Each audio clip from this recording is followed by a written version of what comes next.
బాబా Fasiuddin బోరుగొండ Congress corporator, GHMC మాజీ deputy mayor. ఇప్పుడు ఈ పేరే తెలంగాణ రాజకీయాల్లో రచ్చలేపుతుంది.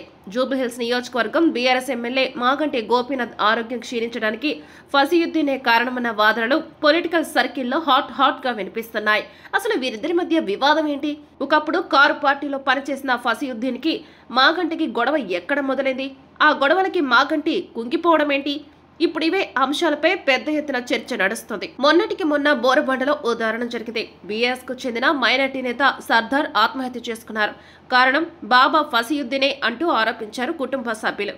ఆయన వేధింపులు తట్టుకోలేకే అఘాయిత్యానికి పాల్పడ్డాడంటూ పోలీసులకు సైతం ఫిర్యాదు చేశారు. బీఆర్ఎస్ నేతలు కూడా ఇదే చెబుతూ వస్తున్నారు. సర్దార్ ఇంటిని కూల్చేందుకు ఫసీయుద్దీన్ ప్రయత్నించాడని, అందుకే మనస్తాపానికి గురై సర్దార్ ఆత్మహత్య చేసుకున్నట్లు ఆవేదన వ్యక్తం చేస్తున్నారు. అయితే ఈ సర్దార్ మరణానికి మాగంటి గోపీనాథ్కి లింక్ ఏంటంటారా? ఎస్, సర్దార్ మాగంటి గోపీనాథ్ అనుచరుడు. నిత్యం ఆయన వెంటనే ఉండేవారు.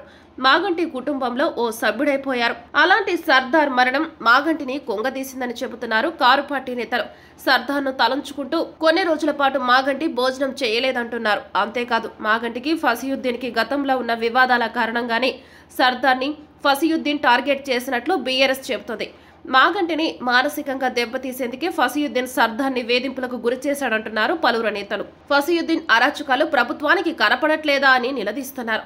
మొన్న సర్దార్ ఫ్యామిలీని పరామర్శించిన ఎమ్మెల్యే మాధవరం కృష్ణారావు సైతం ఇదే ప్రశ్నలు లేవనెత్తారు. మొత్తంగా ఫసీయుద్దీనే అంతా చేశారంటుంది గులాబీ పార్టీ.